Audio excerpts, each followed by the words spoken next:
Hello everyone. Today we're going to start getting into a little bit more complicated projects. As I said, this second quarter we're going to step up our game just a little bit. That being said, we're going to introduce you to something that's called the clone tool. What we're going to do is first you want to get an image that you want to work on. You decide what it is going to be. I just grabbed this because what I'm going to basically do is I'm going to get rid of this Instagram being projected on this wall. It's a little bit more complicated of an image that I originally thought it was because notice that there's kind of a gradient. It's a little bit darker here and then it gets a little bit lighter.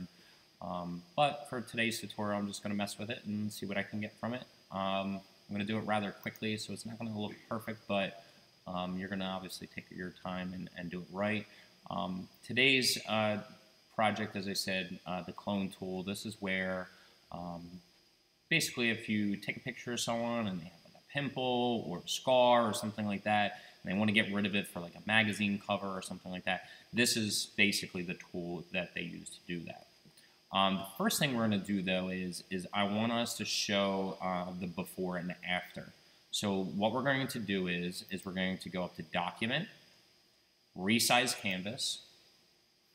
We're going to uncheck the lock, and then we're going to double whatever the height is. If it's a wide photo, double the height. If it's a so if it's landscape, make it the height doubled.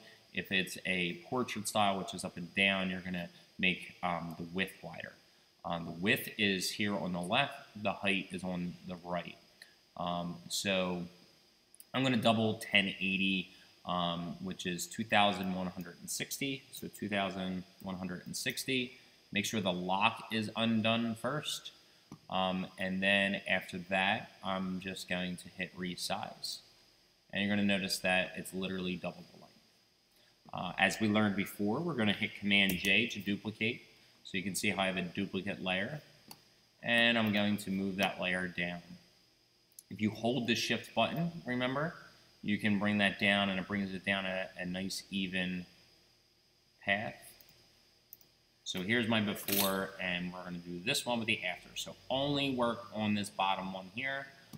Hint, if you want, hide the top one so you don't accidentally work on that one. And this way we can work on just the second one. So I'm going to learn, I'm going to teach you how to now get rid of this. So as I said, we have what's called the clone brush, also known as the stamp tool in other programs. We're going to actually click that. Notice that the hardness is down, flow is 100, opacity, we're going to keep it as 100 for now. We can play with it to see how we go throughout the project. So I'm going to work with just a slightly larger brush. I'm actually going to bring the opacity down just a little bit, maybe around like 80%, just as I work.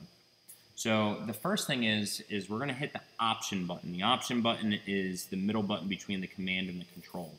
So if you're looking at your keyboard, it's the one that's 2 to the right or 2 to the left of your space bar. So we're going to click that, and what that is it's grabbing a sample space.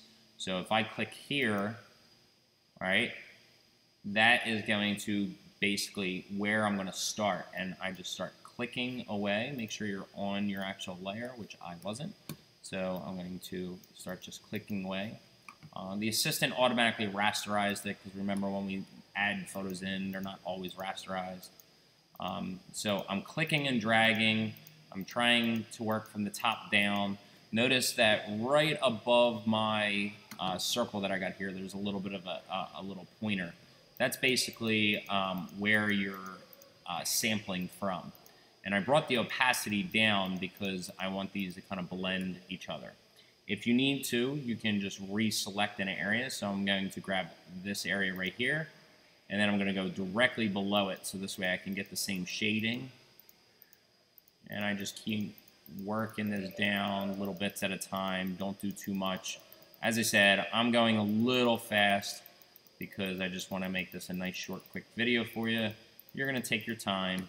The more clicks, the better.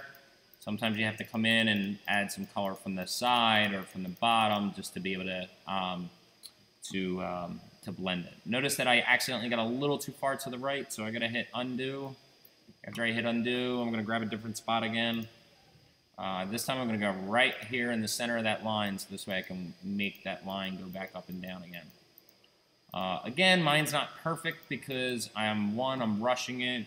I could probably sit here and blend these colors just a little bit more as time goes on and make it a little bit more realistic, changing the opacity levels and my directions that I was doing just to kind of blend them around just a little bit more. But as you can see, as I zoom out, not too bad of a job for something that was done pretty quickly.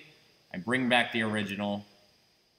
This time I'm going to hit File, Save, so I save it. After I save it, I'm going to export it. Make sure when you export, you're on JPEG, and then you hit Export. Remember, this export of the JPEG is what you need to submit to me. And that is the bell for class, and that is the end of the project. Enjoy.